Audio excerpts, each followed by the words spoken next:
विंता, मैंने तो सुना था कि तूने अपने पुत्र को ज्ञान ध्यान की सारी बातें बताई हैं, फिर भी इसे अगस्त्य महर्षि के बारे में नहीं पता, जिसके सामने पर्वत भी झुक जाते हैं।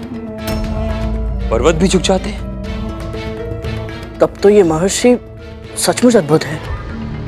इनके बारे में बताइए ना दीदी माँ। सप्त महान ऋषियों में से एक है महर्षि अगस्त्य।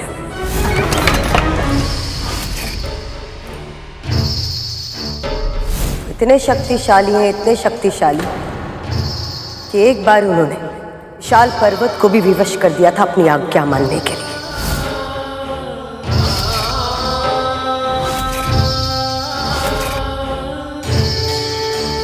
हम सब मानते हैं कि हिमालय सृष्टि का सबसे ऊंचा पर्वत है। उसका स्वभाव ही है प्रतिदिन थोड़ा थोड़ा बढ़ना। एक दिन विंध्याचल पर्वत को हिमालय से इतनी ईर्ष्या हो गई कि उसने हिमालय से भी ऊंचा होने का हठ ठान लिया और तीव्र गति से बढ़ने लगा। शीघ्र ही विंध्याचल इतना शक्तिशाली और इतना ऊंचा हो गया कि उसने संसार का भ्रमण करते ही सूर्य को रोक दिया और पृथ्वी के आधे भाग पर सदैव प्रकाश रहने लगा और शेष आधा भाग सदा सदा के लिए अंधकार में डूब गया। ऐसी स्थिति में जीवन का विनाश होने लगा। पेड़ पौधे सभी प्रकार के प्राणियों का अंत होने लगा। ऐसे में देवताओं को भीषण चिंता होने लगी और वो उपाय की खोज में ब्रह्मदेव के पास जा पहुंचे।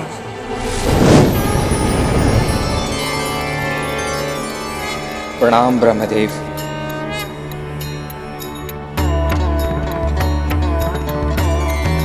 मैं तो केवल सृष्टि का सृजन करता हूं।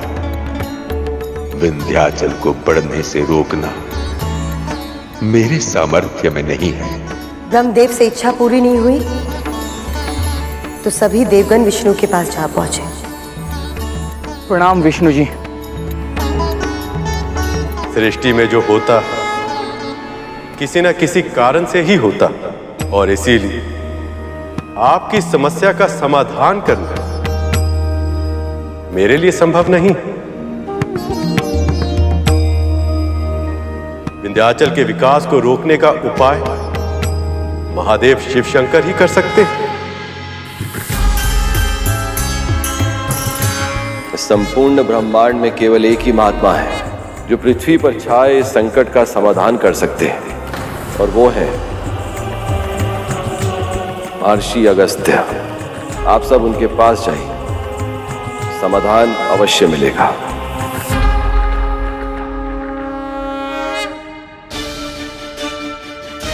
प्रणाम अगस्त्य ऋषि। विंध्याचल से भी बड़ा उसका अहंकार है। एक बार वो अहंकार समाप्त हो जाए तो आपकी समस्या अपने आप समाप्त हो जाएगी। पर उसका यह अहंकार समाप्त कैसे होगा?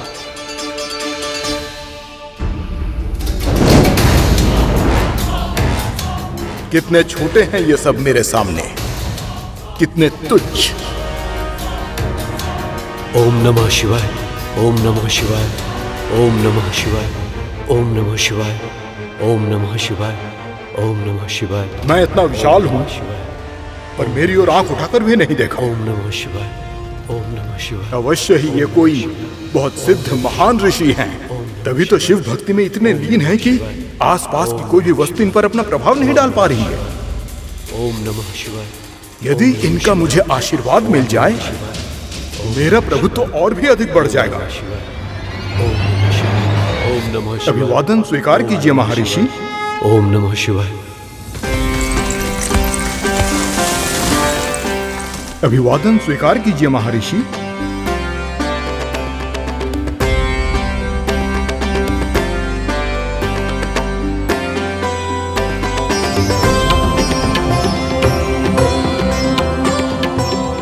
कितना मनोहर है ये सब, ये धरती, ये आकाश। इन्हीं सब से तो मेरी सुंदरता भी है। ऋषि श्रेष्ठ, मुझे दर्शन देने के लिए आपका बहुत बहुत धन्यवाद। कृपया बताएं, आपके सम्मान में मैं क्या कर सकता हूं? ऋषि अगस्त्य। मैं दक्षिण दिशा की ओर जा रहा हूं। पर्वत श्रेष्ठ, जब तक लौट कर नहीं आता हूं आप ऐसे ही रहिएगा, दंडवत प्रणाम की मुद्रा में। यही मेरा उचित सम्मान होगा। जो आज्ञा महर्षि। महर्षि अगस्त्य ने उस दिन के बाद फिर कभी विद्यांचल पार नहीं किया। वो वहीं दक्षिण में ही बस गए। पर उनकी असीमित शक्ति का प्रमाण देता है विद्यांचल पर्वत। आज भी उनकी लौटने की प्रतीक्षा में वैसे ही है, दंडवत मुद्रा में भूमि पर लेटा हुआ। पर आज वो अभिमान से रहित है और सृष्टि के विकास में अपना योगदान दे रहा है। यह तो सचमुच बहुत महान ऋषि है।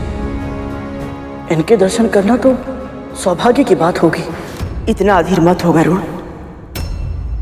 अभी तक उनके व्यक्तित्व के एक ही पक्ष के बारे में जाना है तुमने,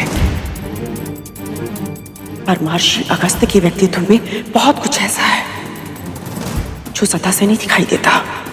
उनके बारे में जानने के लिए गहराई में उतरना होगा।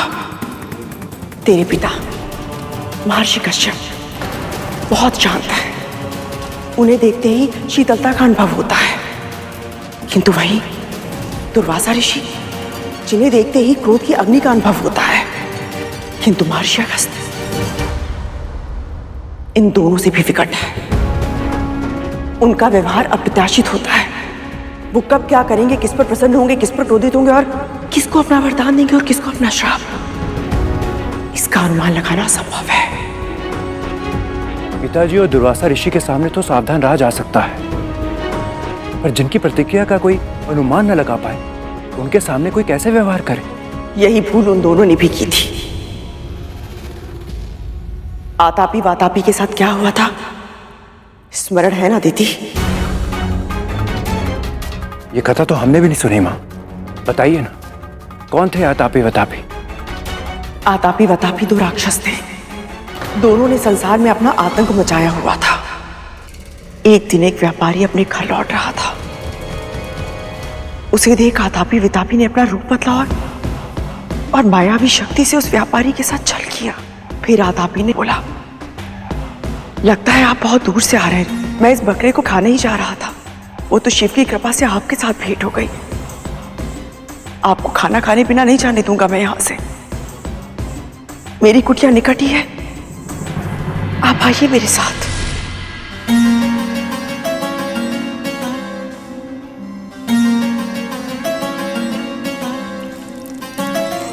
भोजन बहुत ही स्वादिष्ट बनाया था आपने।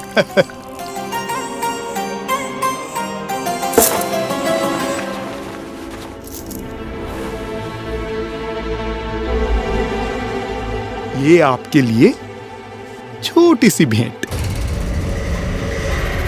बकरा बड़ा था, भोजन स्वादिष्ट, और भेंट ये इतनी छोटी सी। वातापी, समय हो गया।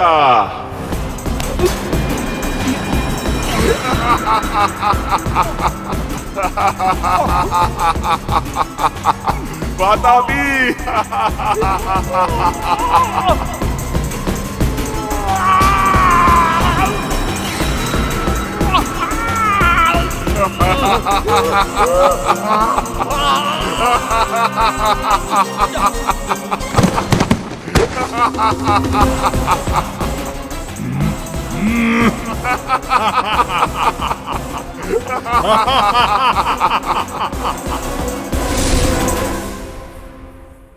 ये तो विचित्र माया है। पर माँ, महर्षि अगस्त्य की कथा का इनके साथ क्या संबंध है? एक दिन महर्षि अगस्त्य भी उसी मार्ग से जा रहे थे। ओम नमः शिवाय, ओम नमः शिवाय। तभी आतापी वातापी की दृष्टि उन पर पड़ी। ओम नमः शिवाय, ओम नमः शिवाय। पल भर में ही उनके मन में लोभ और जीवा में पानी आ गया। ओम नमः शिवाय, ओम नमः शिवाय। आतापी वातापी आज महाभोज का आनंद उठाएंगे। ये ढोल सब पेट फाड़ेंगे और स्वाद से खा जाएंगे। लगता है बहुत दूर से आए हैं ऋषिवर। देखिए, बिन भोजन मैं आपको जाने नहीं दूंगा। निकट ही मेरी कुटिया है, तो आइए।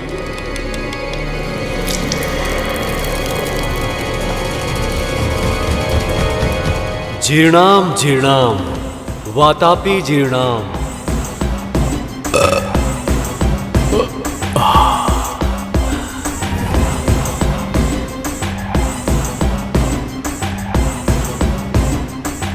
वातापी, वातापी, समय हो गया।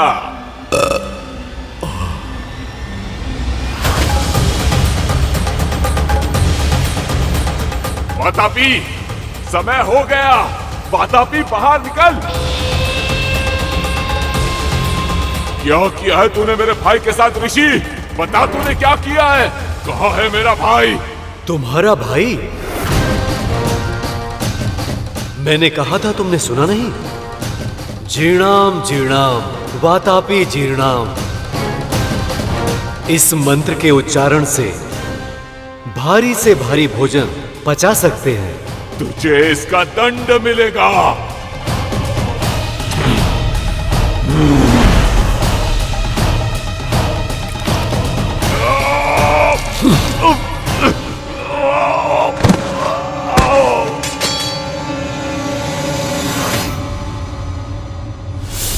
यदि अगस्त ऋषि इतने ही अप्रत्याशित हैं कि कब क्या करते हैं कहा नहीं जा सकता, तो क्या वो गरुड़ से प्रसन्न होकर इसे अपनी इच्छा से नोनी का साग देंगे?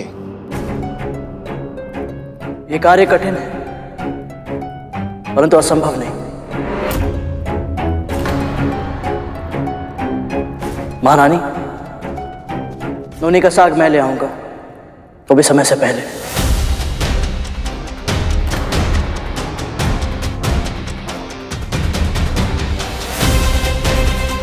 तुझे लाना ही होगा गरुड़। मेरे पुत्रों के प्राण आधर में है। अवश्य लाऊंगा महारानी, फिर चाहे मुझे अपने प्राण ही क्यों ना देने पड़े।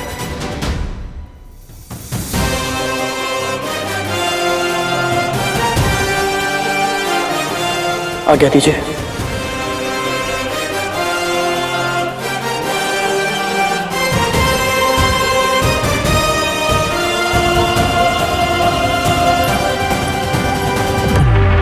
मैं गरुड़ के असफल होने की प्रतीक्षा नहीं कर सकती।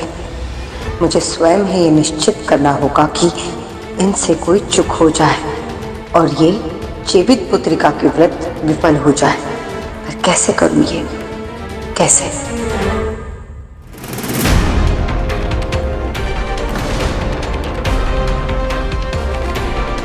सूर्यदेव अस्त होने ही वाले हैं। मुझे शीघ्रता करनी होगी।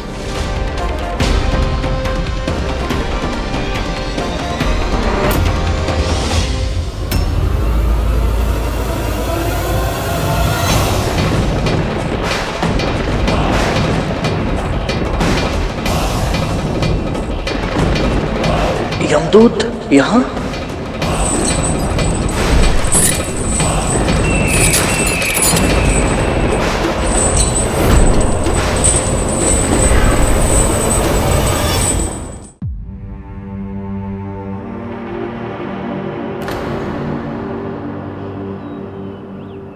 क्या देख रहा है गरुड़?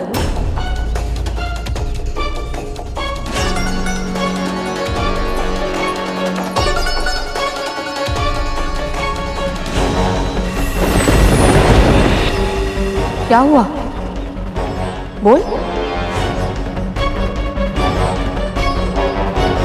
पता नहीं मां, विचित्र सा भय लग रहा है। मैं जानता हूं मैंने क्रोध में आकर अपने भाइयों को कहा था, यदि उन्होंने आप पर अत्याचार किया तो मैं उन्हें ऐसी अवस्था में पहुंचा दूंगा कि वो ईश्वर से अपनी मृत्यु की कामना करेंगे। और आज जब सच में उनके प्राण संकट में है तो बोले गए शब्द धनुष से छूटे तीर की तरह होते हैं गरुड़। चाहकर भी उन्हें वापस नहीं लौटाया जा सकता।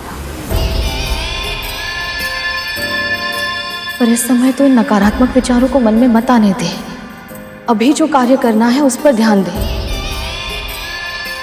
सच कहूं तो इस आपदा में भी एक वरदान मिला है तुझे। हाँ गरुड़, महर्षि अगस्त्य से भेंट का अवसर किसी सौभाग्य से कम नहीं है। जब वो तेरे सामने आए ना, तो तू उन्हें दंडवत प्रणाम करना। तब तक भूमि से मत उठना जब तक वो तुझे आशीर्वाद ना दे दे। यदि उन जैसे महान ऋषि का वरद हस्त तेरे सिर पर होगा तो तेरे भाइयों के साथ कोई अहित नहीं होगा। गहरी श्वास ले गरुड़। अन्य सभी चिंताओं को अपने मस्तिष्क से निकाल दे। अपने मन को विचार शून्य कर ले। केवल वर्तमान में जो कार्य करना है ना, उस पर ध्यान केंद्रित कर।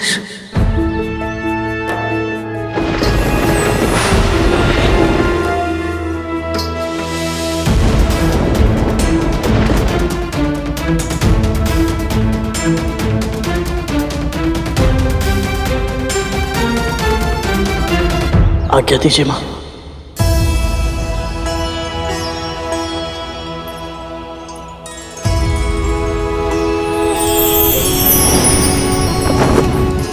हे नारायण, इसे सफल बनाइए।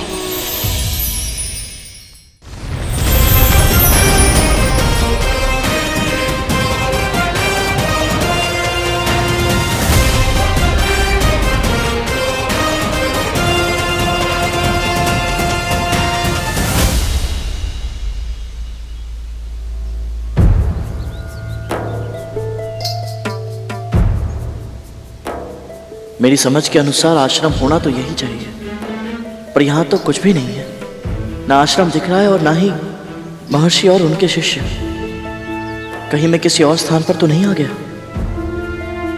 ओम नमो नारायणाय नमः। ओम नमो नारायणाय नमः। पूर्ण विश्वास के साथ से तो ही कह सकता हूं, परंतु मुझे यहाँ के वातावरण में एक विशेष प्रकार की ऊर्जा का अनुभव हो रहा है।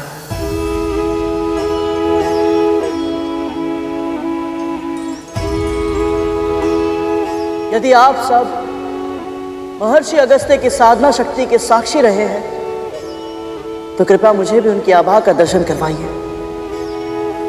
कोई संकेत दीजिए मुझे।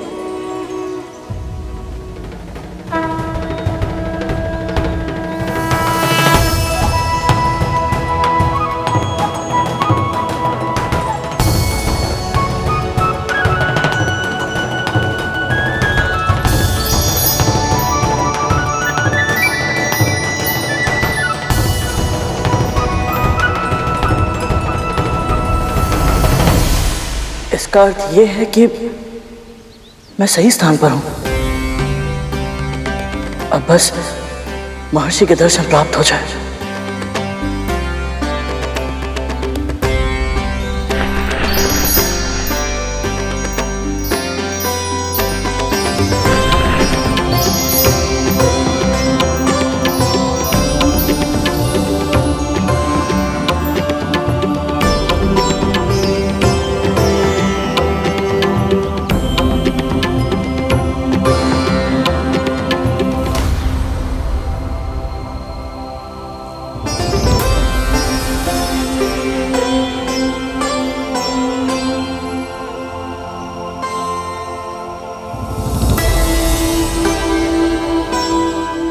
ओम नमः शिवाय।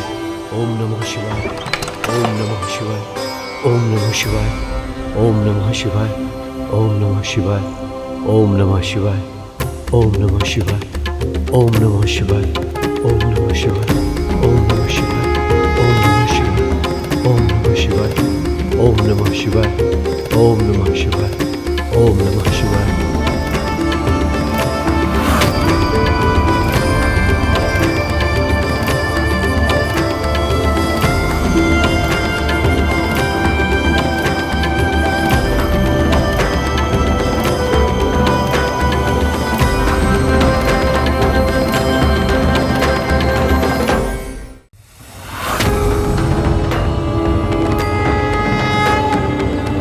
महर्षि अगस्त्य से भेंट का अवसर किसी सौभाग्य से कम नहीं है। जब वो तेरे सामने आए ना, तो तू उन्हें दंडवत प्रणाम करना।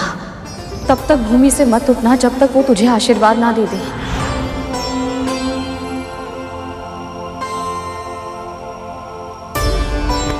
प्रणाम महर्षि। उठो बालक। क्षमा कीजिए, परंतु जब तक आप अपना हाथ मेरे शीश पर आशीर्वाद के रूप में नहीं रख देते, मैं नहीं उठूंगा।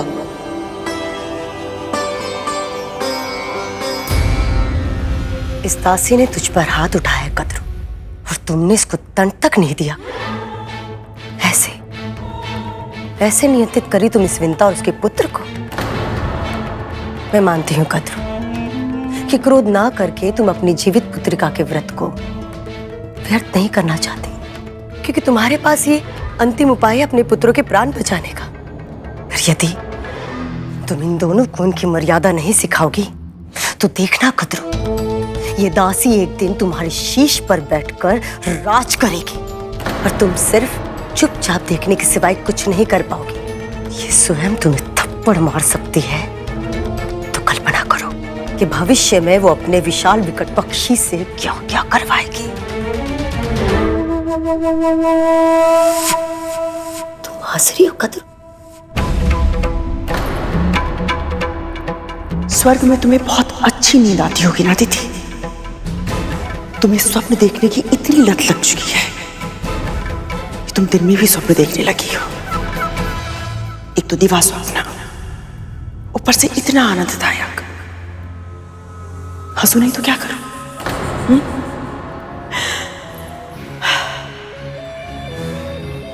मैं तो कल्पना भी नहीं कर सकती कि ये तब्बू विंता, जिसका हर दूसरा शब्द क्षमा कर दीजिए से प्रारंभ होता है, वो कभी मेरे सामने शीश उठाकर राज भी कर पाएगी। वो मेरे समक्ष एक चींटी के समान है। जैसे एक चींटी अपने भार से सहस्त्र गुना अधिक भार उठाकर चलती है, वैसे ये भी कभी अपराध बोध का, कभी अपने वचन का, कभी अपनी अच्छाई का और कभी दया का बोझ उठाकर अपने शीश पर लाद कर चलती है। कि मेरे सामने अपना स्वर उठाए, असंभव है ये, असंभव।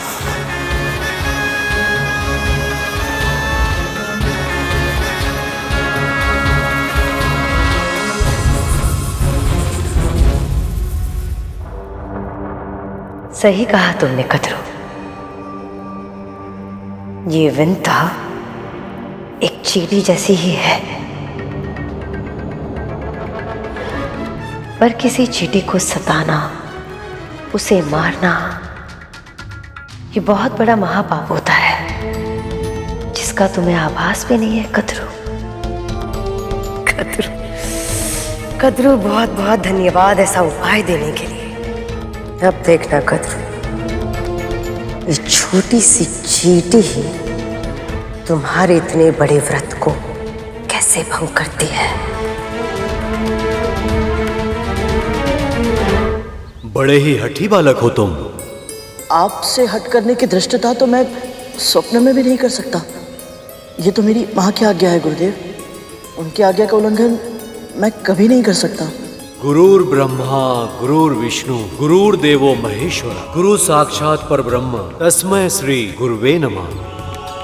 जिन गुरु के आगे त्रिदेव भी सम्मान से शीश झुकाते हैं, तुम उन्हीं गुरु की आज्ञा से अधिक अपनी माँ की आज्ञा को महत्व दे रहे हो।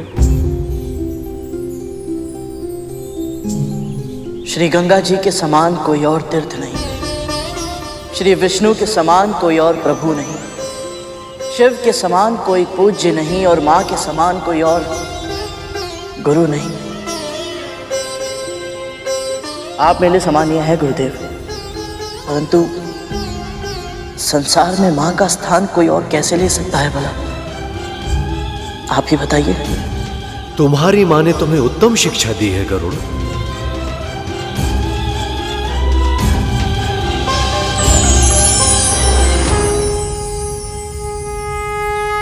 कल्याण हो गरुड़।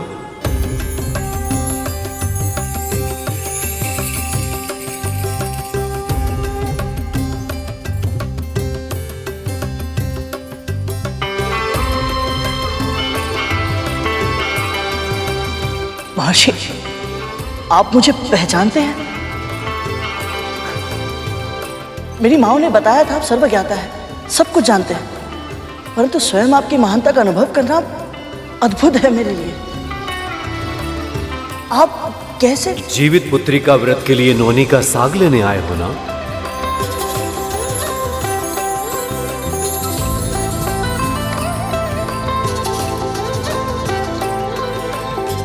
ये रहा,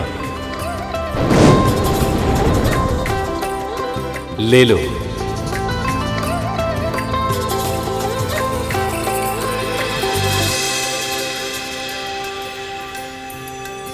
आपका बहुत बहुत धन्यवाद।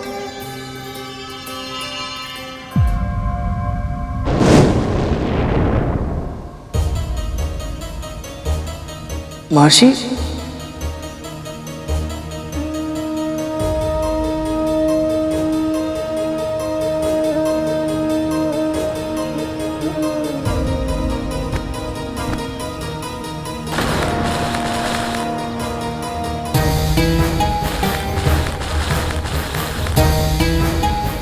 महर्षि,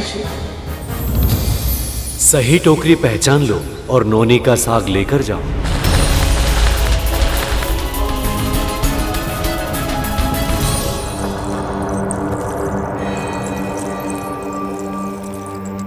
राहु, ये नाक का बिल देख रहे हो, इसमें हाथ डालो। माँ, अब मैंने क्या किया? मुझे किस दोष का दंड दे रही हैं आप? दोष, दंड? क्या कह रहे हो तुम? माँ, ये दंड ही तो है। मैं नागों के बिल में हाथ डालूंगा तो नाग डस लेंगे मुझे। नाग डसने के लिए बिल में भी तो होने चाहिए ना राहु। वो महल में है, अपने अर्धमृत भाइयों की सेवा कर रहे हैं, समझे? हाँ, पर फिर ये सब क्यों? चींटियां चाहिए मुझे। हाँ, मुझे तो लगा था गोबर उठाने से अधिक विचित्र कार्य और कुछ नहीं है, पर आपने तो उससे भी अधिक विचित्र कार्य दे दिया मुझे। माँ, चींटियां क्यों चाहिए आपको? बकवास मत करो, व्यर्थ के प्रश्न पूछकर समय मत नष्ट करो। जो कह रही हूं करो, हाथ डालो। आप कह रही हैं तो, पर माँ,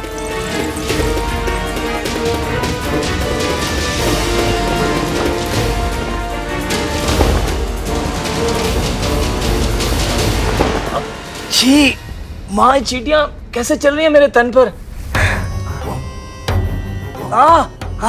माँ, ये चींटियां तो काट रही हैं। यही तो उनकी सुंदरता है, किसी भी सतह पर चलने लगती है, बिना किसी स्वर के और बिना किसी का ध्यान आकर्षित किए। चुपचाप, शीघ्र करो राहु।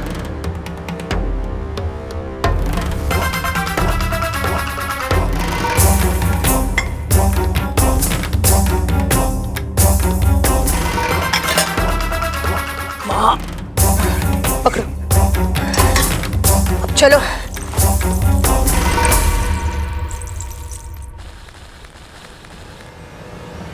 ये कैसा खेल है? महर्षि ने तो पूरी तरह से भ्रमित कर दिया।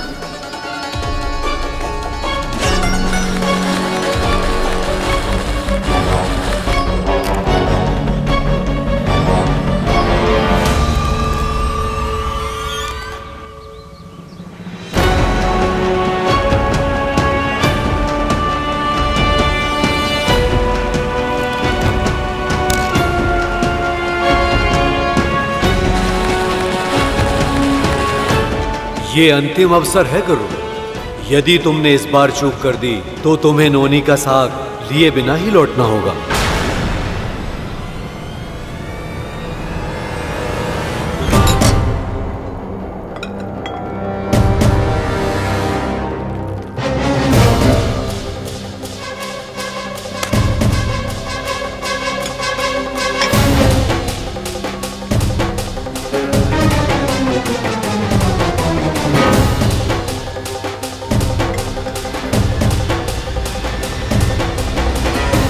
माता कद्रू के कक्ष में एक गुड़ का टुकड़ा क्यों फेंका है माँ ने?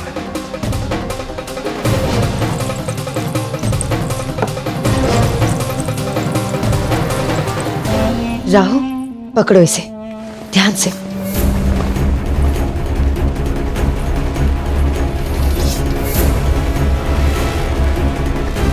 अच्छा, अब समझा। विमाता कद्रू इस चटाई पर लेटेंगे और उनके भार से दबकर सारी चींटियां अवश्य मर जाएंगी और उन्हें जीव हत्या का महापाप लगेगा और उनका व्रत भंग हो जाएगा। वाह माँ वाह। नहीं राहु, इतने शीघ्र प्रसन्न मत हो। इस कार्य को सफलता तब मिलेगी जब कद्रू वृंदा से दूर रहेगी, और ये कार्य तुम करोगे। अवश्य मां। जाओ।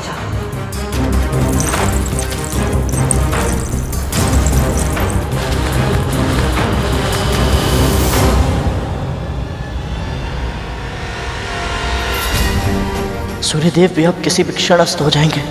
क्या करूं मैं? गहरी श्वास ले गरुड़। अन्य सभी चिंताओं को अपने मस्तिष्क से निकाल दे। केवल वर्तमान में जो कार्य करना है ना, उस पर ध्यान केंद्रित कर।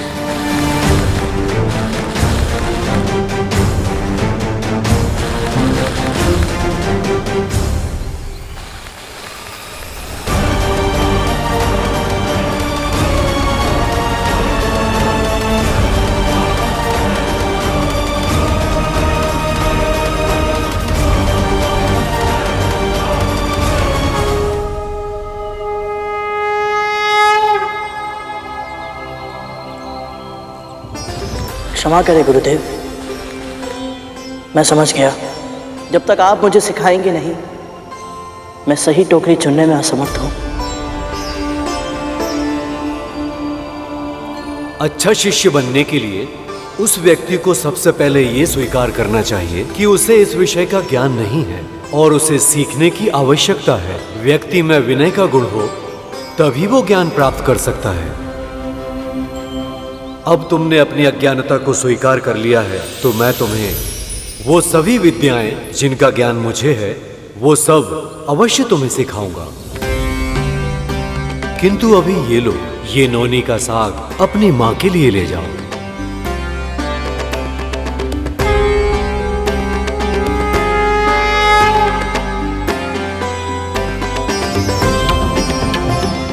आपका बहुत बहुत धन्यवाद मौसी।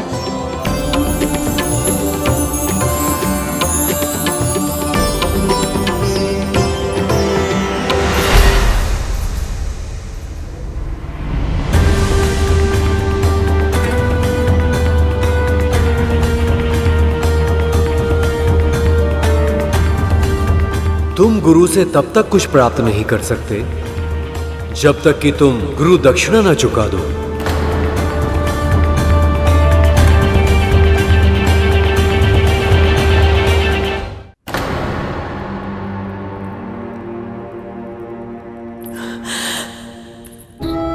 मैं जानती हूं आज तुम सब बहुत कष्ट में हो। जीवन के लिए इतना संघर्ष करना होगा, कभी सोचा भी नहीं होगा तुम सबने।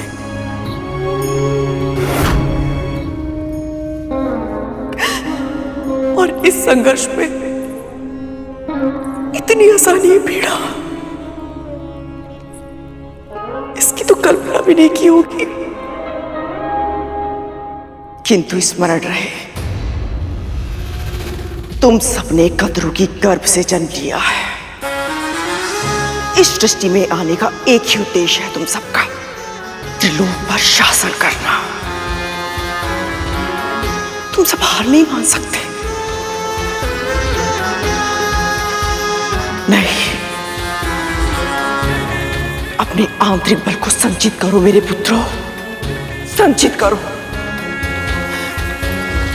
शीघ्र ही मेरा व्रत पूरा हो जाएगा, तुम सब फिर से जी उठोगे। बस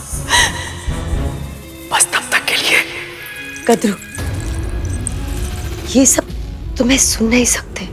पर क्यों दीदी? जब डिम्बे थे तब तो सुन लेते थे ना। फिर अब मेरा स्वर इन तक क्यों नहीं पहुंचेगा? हाँ, मैं जानती हूं अभी ये केवल मुझे उत्तर नहीं दे रहे, किंतु मुझे पूरा विश्वास है ये सब मुझे सुन पा रहे होंगे।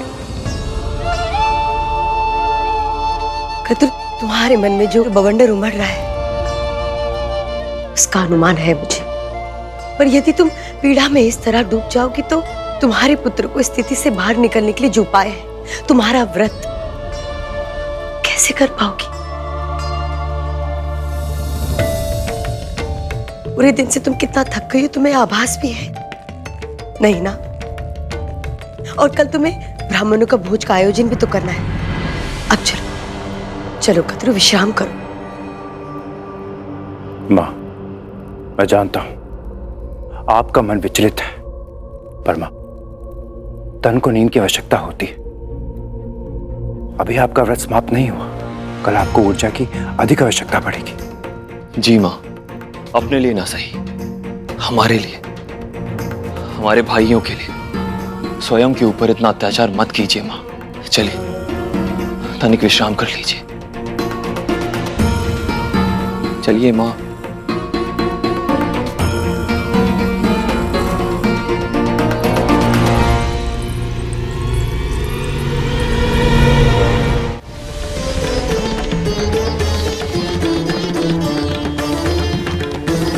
आप जैसे महान सर्वज्ञाता महर्षि को भला मैं क्या दे सकता हूं? कुछ अधिक नहीं, बस वो दे दो जो एक पक्षी को सबसे अधिक प्रिय होता है। एक पक्षी को सबसे अधिक प्रिय तो उसके पंख होते हैं।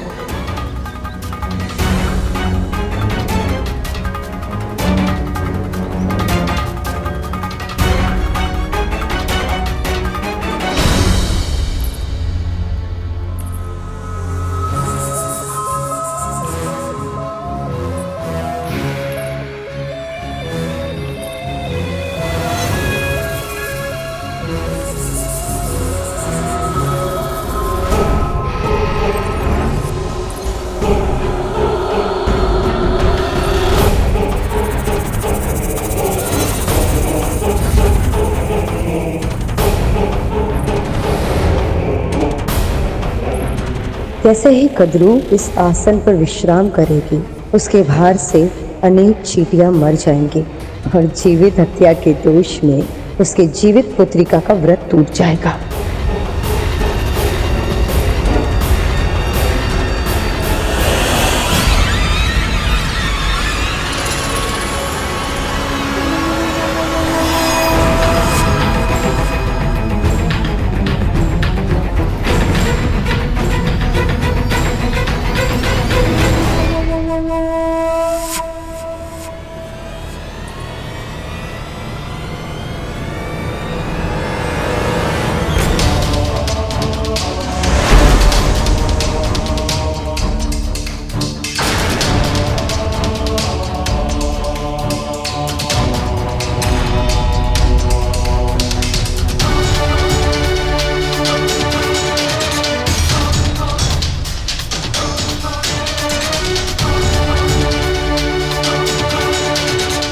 क्षमा करें महर्षि, परंतु आपकी इस आज्ञा का पालन करने में मैं असमर्थ हूं।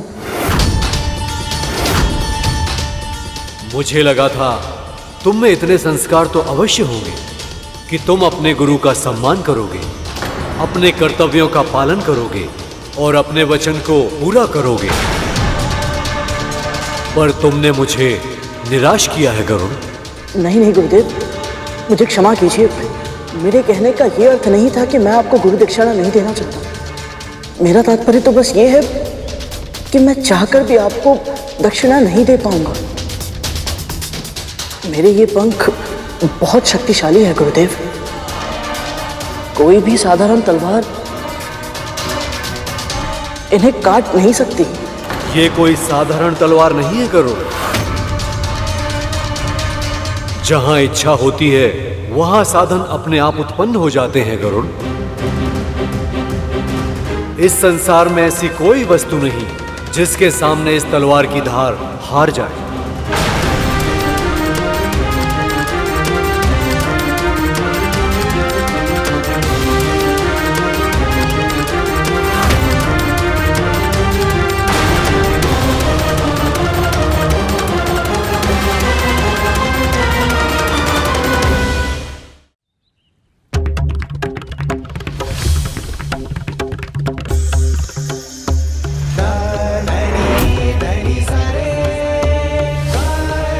बस वो दे दो जो एक पक्षी को सबसे अधिक प्रिय होता है।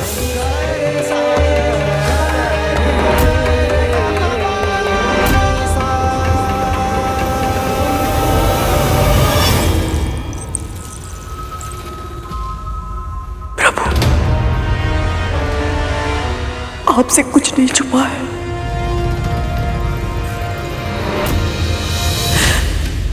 आप स्वयं जानते हैं कि ये व्रत मैंने बहुत मन से किया है।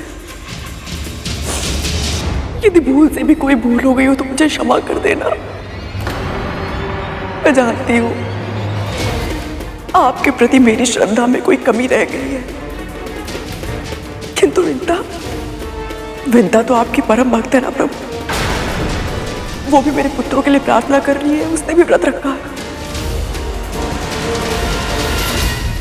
विंता की पुकार सुन लीजिए प्रभु, सुन लीजिए, क्योंकि यदि मेरे पुत्र को कुछ हुआ तो उसका भी पुत्र जीवित नहीं रहेगा। कद्रू,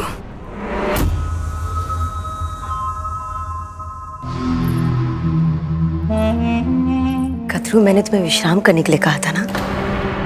अवश्य करूंगी, किंतु जाप करने के बाद।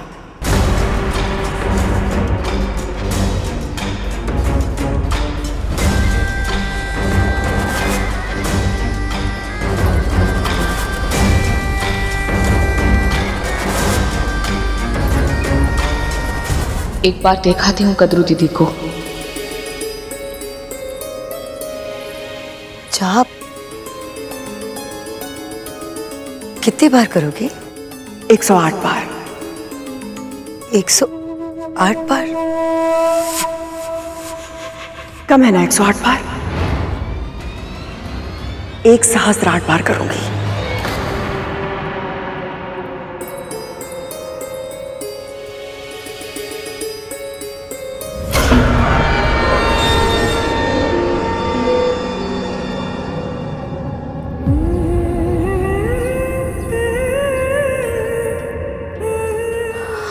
बहुत बहुत धन्यवाद प्रभु, आपने मुझे जीव हत्या का महापाप करने से रोक लिया। पर ये इतनी सारी चींटियां,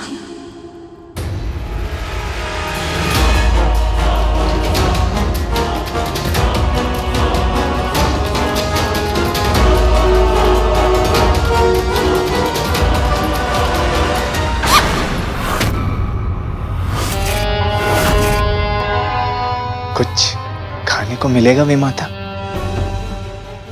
हाँ,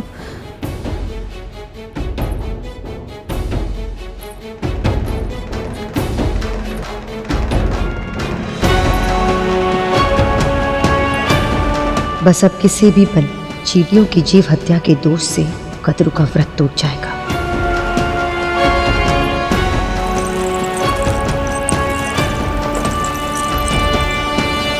ये तो चटाई के कोने पर जाप करने बैठ गए, जहाँ चींटियां है ही नहीं। यदि इसका व्रत पूरा हो गया तो मेरी सारी योजना व्यर्थ हो जाएगी।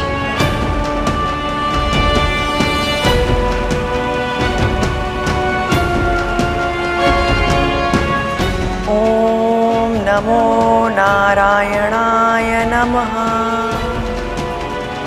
ओम नमो नारायणाय नमः।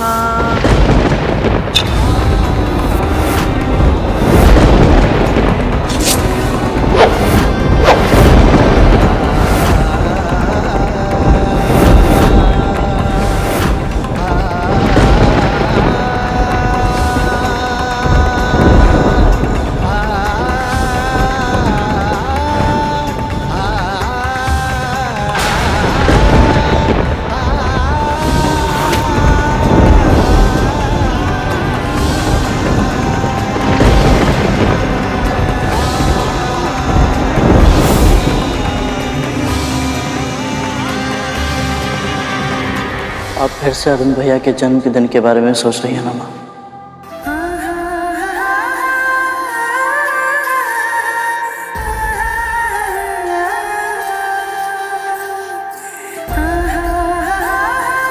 कभी कभी जब मैं अरुण को देखती हूँ, मुझ में जो कुछ भी बुरा है सब जैसे बांध तोड़कर बाहर आ जाता है।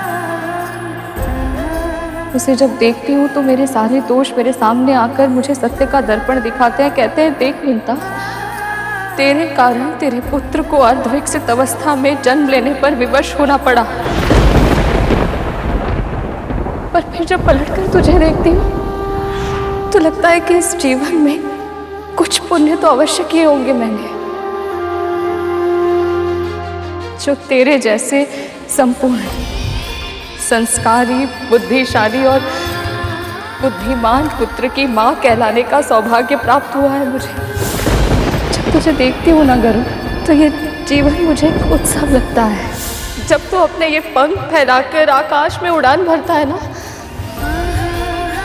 तो मेरी आत्मा विस्तार पा जाती है।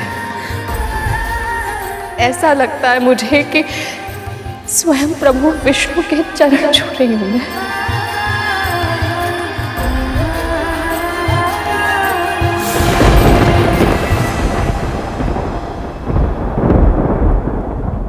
पंख कट गए तो मैं अपनी मां को दास्ता से मुक्त कैसे करा पाऊंगा?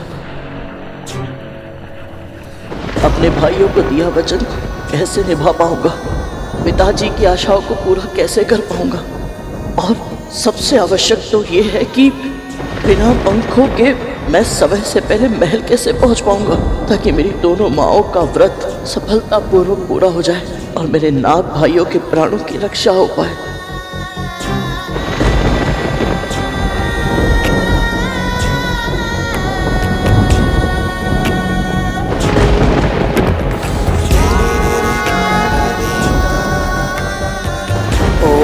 श्री मात्रे नमः।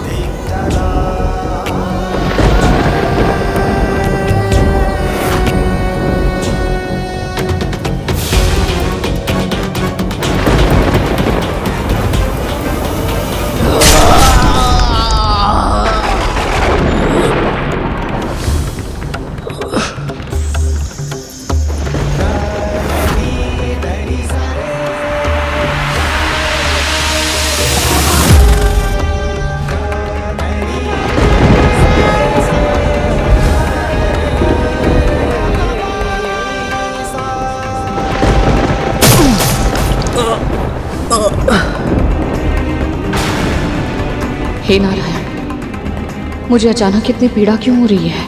कहीं मेरा पुत्र किसी संकट में तो नहीं?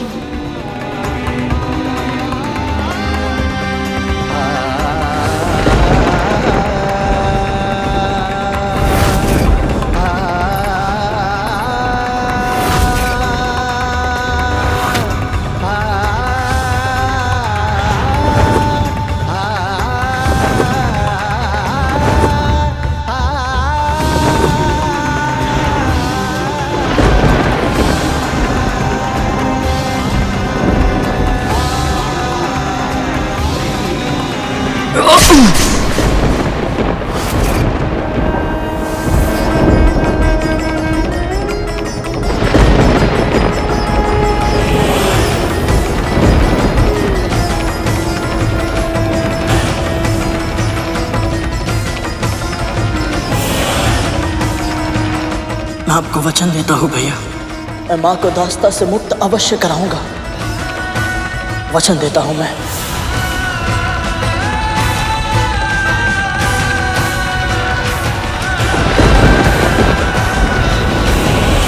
पुत्र गरुड़, अपने उद्देश्य को भूलकर तुम यहाँ क्यों रुक गए? एक बार किसी कार्य को करने का निश्चय कर लो तो फिर मन को भटकने नहीं देना चाहिए।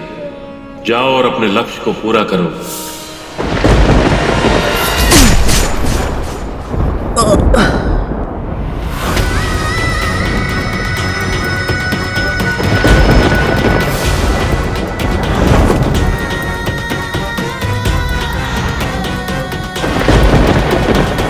महारानी, मैं नोनी का साग समय से पहले ले आऊंगा, फिर चाहे मुझे अपने प्राण ही क्यों ना देने पड़े।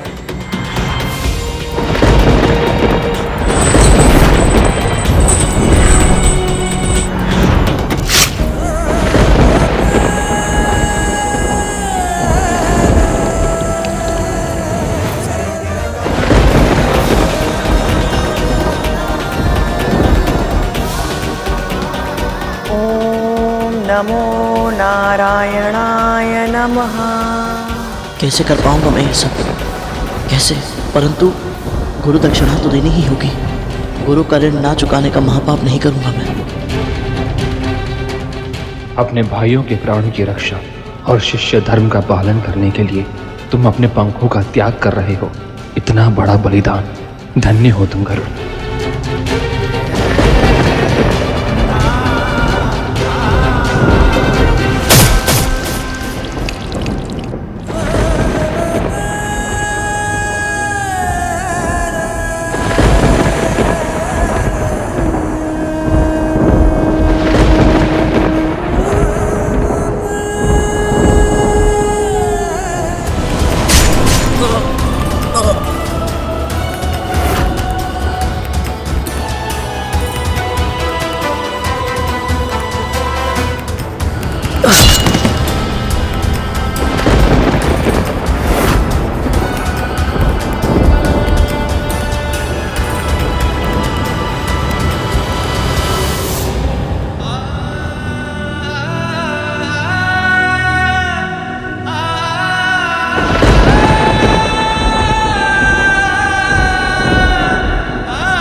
ये कैसा न्याय है स्वामी?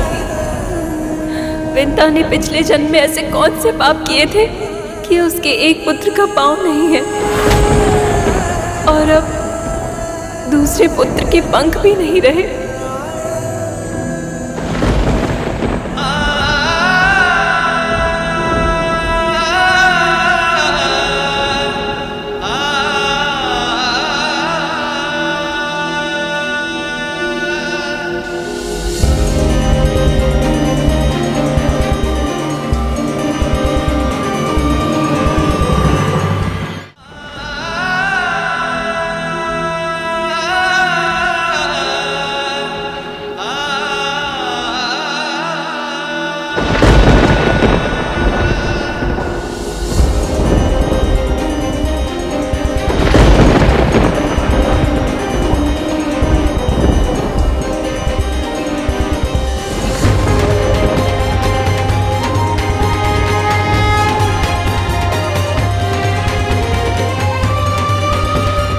तूने क्या किया भाई?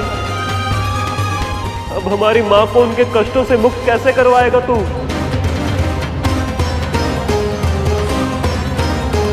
तुमने अपना वचन निभाकर अपने हाथों से ये पंख काटकर मुझे प्रसन्न किया है गरुड़। मैं तुम्हारी गुरु दक्षिणा स्वीकार करता हूं।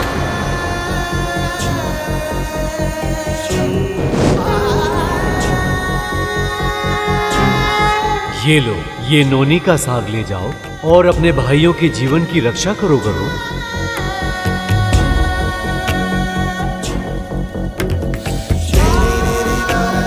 मैं तो बस कुछ ही क्षणों के लिए गरुड़ से मिली थी स्वामी।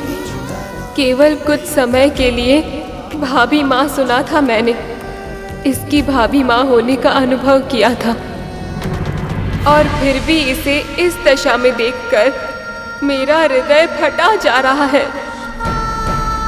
तो इसकी माँ जब इसे ऐसे बिना पंखों के रक्त से सना हुआ देखेगी तो उनकी क्या दशा होगी स्वामी?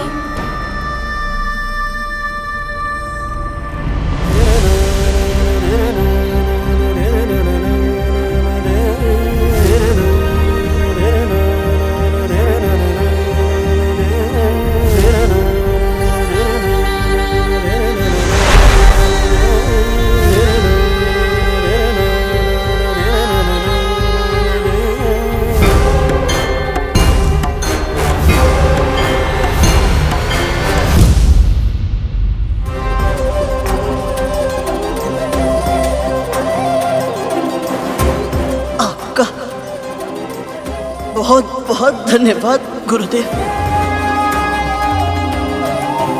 आज्ञा दीजिए।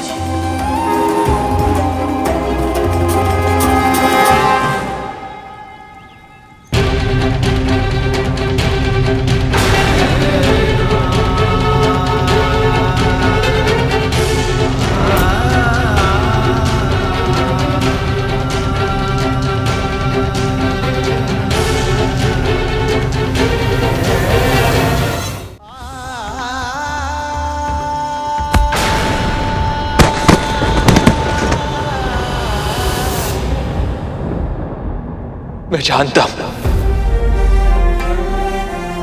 जानता हूं कि मुझे सांसारिक घटनाओं से स्वयं को तटस्थ रखना है,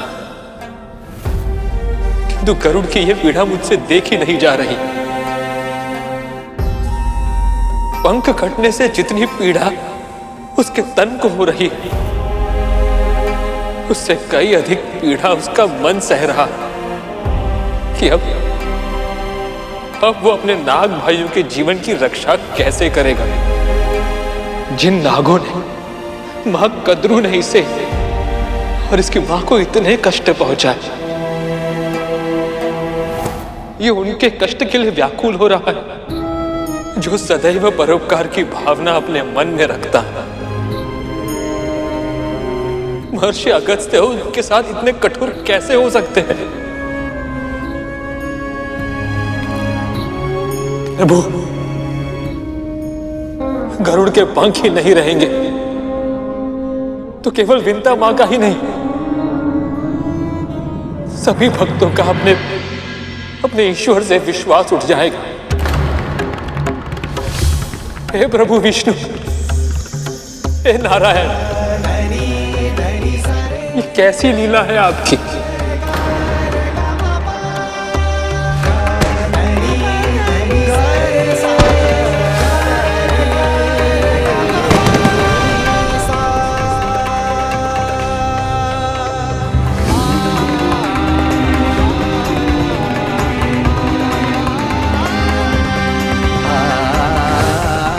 तो क्या बिना पंखों के मेरे तन में तनिक भी शक्ति नहीं है?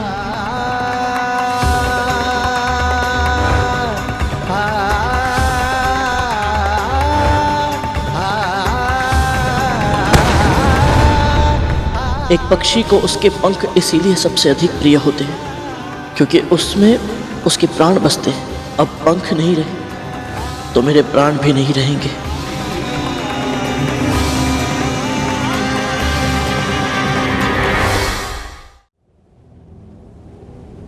क्षमा कीजिएगा मां,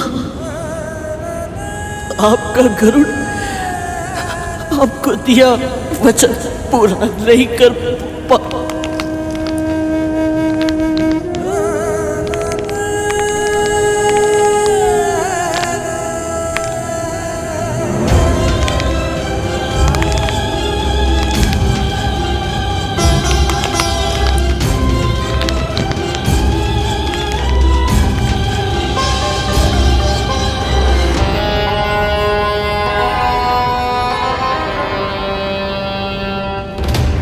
विमाता,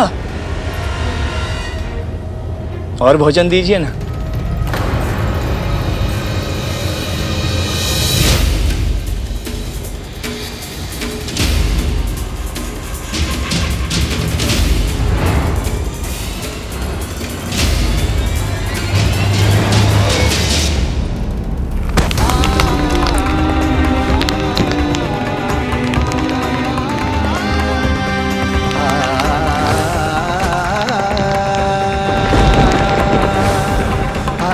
ये कैसी लीला है आपकी। इतनी अच्छी मंशा से कर्म करने के बाद भी इस निर्दोष बालक के साथ इतना बड़ा अत्याचार क्यों?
जिसे मात्र पितृ भक्ति का उदाहरण बनना हो, प्रभु विष्णु का परम भक्त कहलाना हो, जिसकी नियति में आकाश का इंद्र बनना हो, भला मैं उसके पंख कैसे छीन सकता हूँ?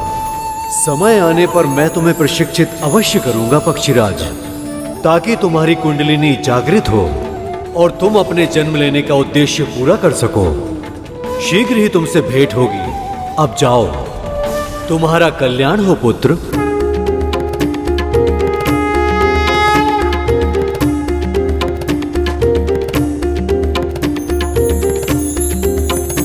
यशस्वी होगा।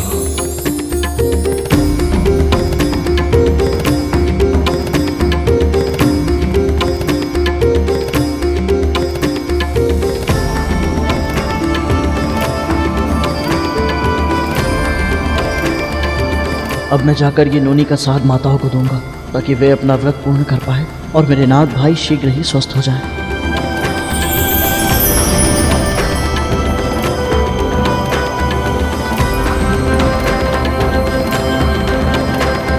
ओम नमो नारायणाय नमः। ओम नमो नारायणाय नमः। ओम नमो नारायणाय नमः। गुड़ को कतरू के निकट कर देती हूँ, ताकि चींटियाँ भी उसके निकट चली जाए। ओम नमो नारायणाय नमः। ओम नमो नारायणाय नमः।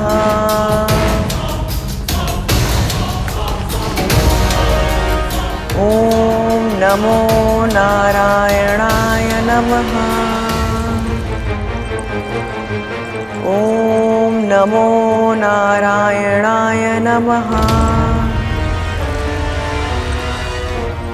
अब देख कतरू, तेरे नारायण भी तुझे इस हत्या के पाप से बचा नहीं पाएंगे।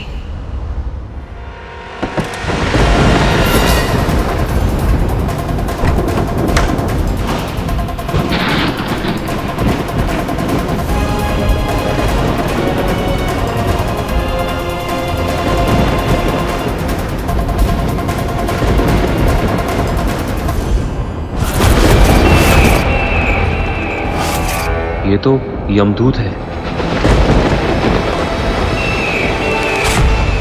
तो क्या ये मेरे भाइयों के प्राण हरने आए हैं?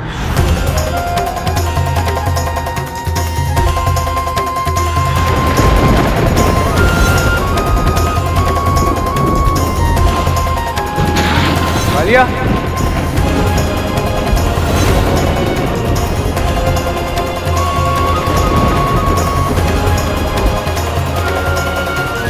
क्या हुआ तुझे?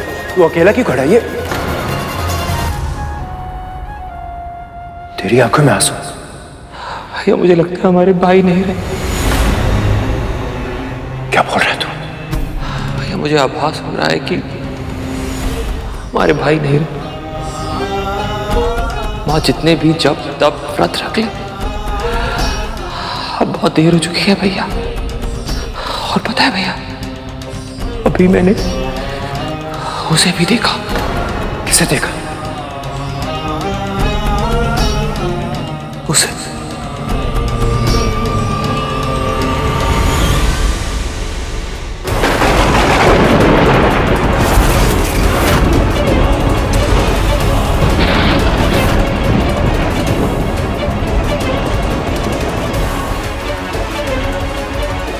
भैया,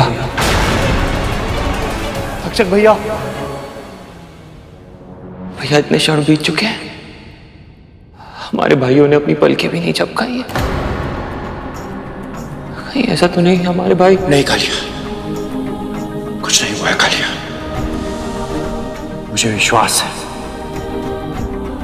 अभी समय है, आशा शेष है अभी। ये हमारी मां का जब तप और व्रत का परिणाम है कि यमदूत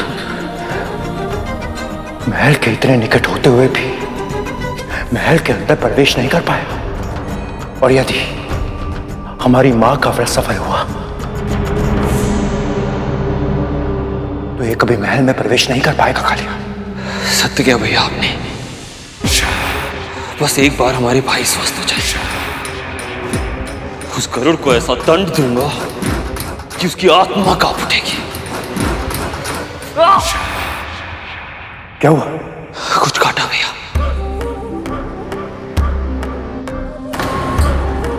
लगता है किसी चींटी ने काटा है। नहीं कालिया, नहीं। यदि तूने जीव हत्या की तो इस चींटी के प्राण लेने के लिए उस यमदूत को महल में प्रवेश करने का अवसर मिल जाएगा। और एक बार ये प्रवेश कर गया तो सही कहा भैया आपने, सही कहा। पर ये एक चींटी नहीं है, तो चींटियों का समूह है। ये आ कहां से रही है? ये जा कहां रही है?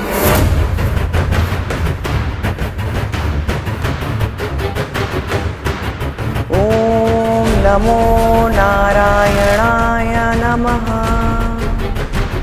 ओम नमो नारायणाय नमः। ओम नमो नारायणाय नमः। कद्रू दीदी का जाप समाप्त होने वाला होगा, मैं देखकर आती हूँ। माता कहाँ जा रहे हैं? और भोजन दीजिए ना।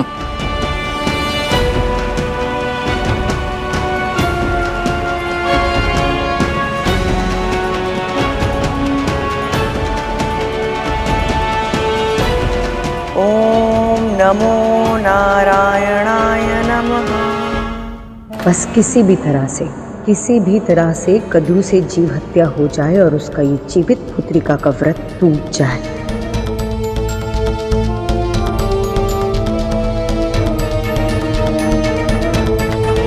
अब तुम विश्राम करो। लाओ माला मुझे दे दो।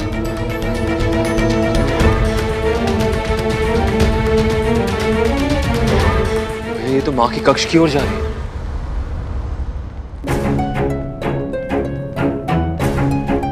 ये दोनों इतनी शीघ्रता में कहाँ जा रहे हैं? सब ठीक तो है?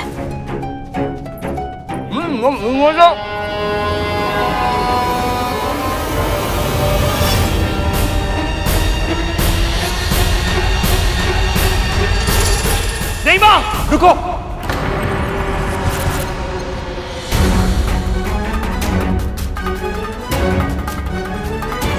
आपके कक्ष में चींटियां हैं। झरोखे से सीधा आपकी चटाई के नीचे आई।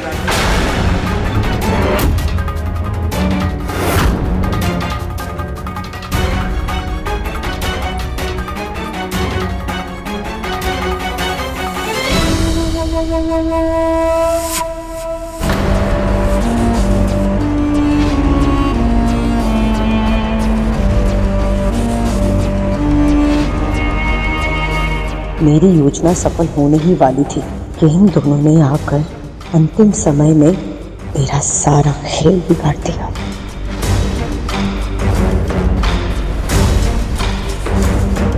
ये देखिए माँ,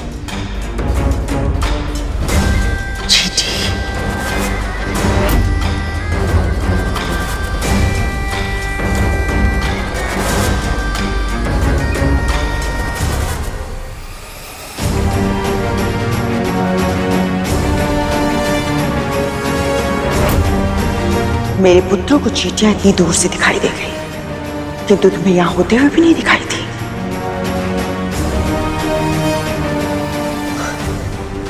खतरू, तुम इतनी सुंदरता से माला जप रही थी, मैं बस तुम्हें देखती रह गई। समय इसके साथ है, क्योंकि इस समय से कुछ नहीं कह सकती मैं। क्रोध में कहे अपशब्दों से व्रत टूटने का भय है।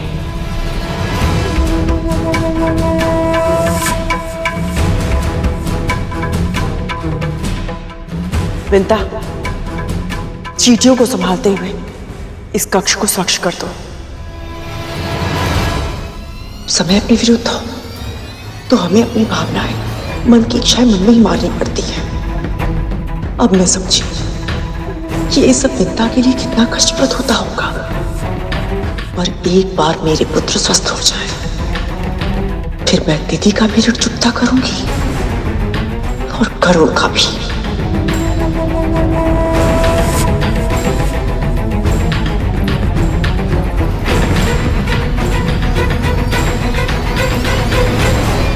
बस अब गरुड़ शीघ्र ही नोनी का साग ले आए ताकि आगे के अनुष्ठान की तैयारी हो सके।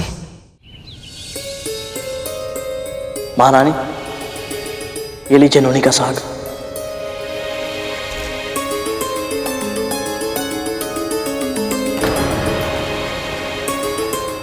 तू नोनी का साग ले आया, वो भी महर्षि अगस्त्य से? इतनी शीघ्र कैसे? हाँ गरुड़,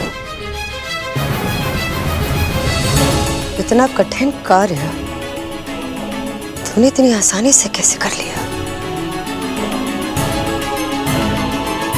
मैं तो केवल माध्यम हूं। सत्य तो यह है कि मेरे साथ दोनों माओं के व्रत की शक्ति है, इसीलिए सभी कार्य समय पर हो पा रहे हैं।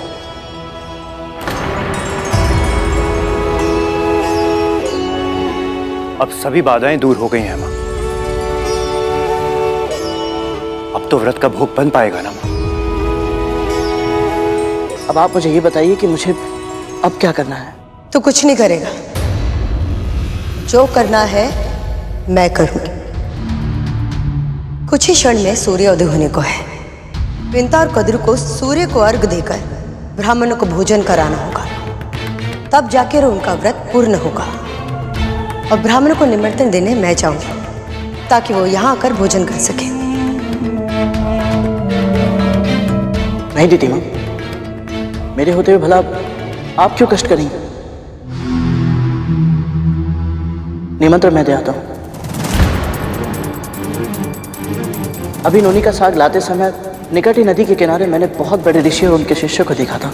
बस बस बस, तू कहीं नहीं जाएगा।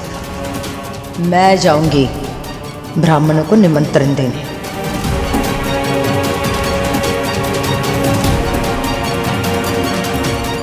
दीदी सही कह रही है गरुड़। तुम अर्घ और भोग की तैयारी करने के लिए अपनी मां के साथ जाओ।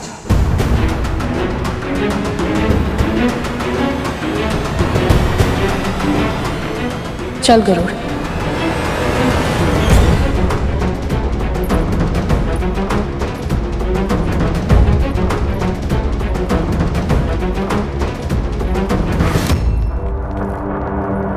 मां, अब कौन सी चाल चल रही है आप? ये सब सूर्य उदय होने की प्रतीक्षा कर रहे हैं, पर ये मूर्ख जानते नहीं कि स्वर्ग के सिंहासन पर मेरा पुत्र बलि बैठा है।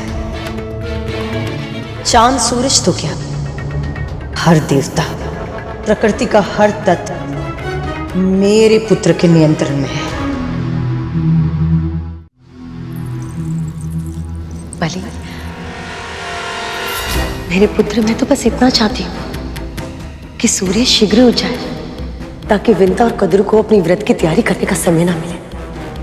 और अगर सही समय पर उसने सूर्य को आग्रह नहीं दिया तो उसका व्रत टूट जाएगा और सारा का सारा दोष आएगा उस गरुड़ पर। हमारे दो बड़े शत्रुओं में से एक शत्रु का अंत हो जाएगा और दूसरा शक्तिहीन। सोचो बलि, सोचो, असुरों का एक रक्त बूंद भी नहीं बहेगा। बलि, ये बहुत ही उत्तम अवसर है, हमें इसे चुन लेना चाहिए। क्योंकि मुझ में सामर्थ्य है, इसलिए सूर्य को विवश कर दूं। आप तो जानते हैं मां, समय और सूर्य एक दूसरे के साथ जुड़े हुए हैं। दोनों की कार्य प्रणाली में तनिक सा हेर फेर भी समय और स्थान का संतुलन नष्ट कर देगा। यदि ऐसा हुआ मां, तो वर्तमान समस्याओं से कई गुना अधिक जटिल समस्याएं हमारे समक्ष उत्पन्न हो सकती हैं।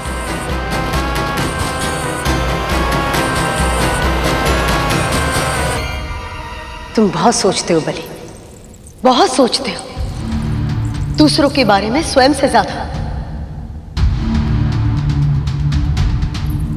कभी कभी तो मुझे लगता है कि तुम्हें सारे गुण केवल अपने पिता के, अपनी मां का एक भी गुण नहीं है तुम में। मैं आपको दुखी नहीं करना चाहता हूं, किंतु आप जो कह रही हैं वो भी उचित नहीं है। समय के चक्र में विघ्न डालने का प्रभाव न केवल विमाता विनेता और कद्रू के व्रत पर पड़ेगा, बल्कि न जाने कितने महान ऋषियों की तपस्या पर भी इसका दुष्प्रभाव पड़ जाएगा। और मां, इस समय स्वयं महर्षि दुर्वासा अपने शिष्यों के साथ उसी स्थान में है। यदि सूर्योदय होने के समय में हुए इस फेरबदल से उन्हें क्रोध आ गया तो जो होगा देखा जाएगा बलि। पर यदि तुम इस यदि वो के हेर फेर में पड़ के रह गए ना, तो कभी भी किसी भी अवसर का सदुपयोग नहीं कर पाओगे। सत्य तो यह है बलि कि जब से तुम इस सिंहासन पर बैठे हो, तुमने ऐसा कोई भी कार्य नहीं किया जिससे समस्त संसार को यह पता चले कि स्वर्ग में अब देवताओं का नहीं, असुरों का राज है। बलि, यह अवसर हमारे सामने वरदान बनकर है और संसार को बता दो कि बलि कितना शक्तिशाली है।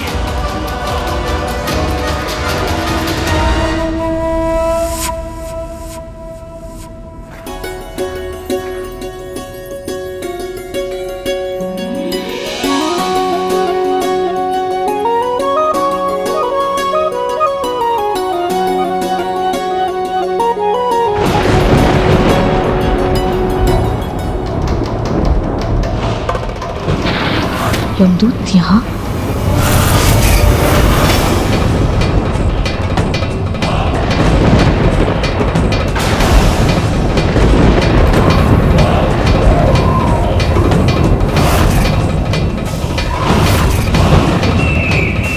ये कहीं कोई अनहोनी का संकेत तो नहीं है? अभी तो व्रत भी संपन्न नहीं हुआ। इनका आना कहीं घायल नागों के प्राणों पर संकट तो नहीं?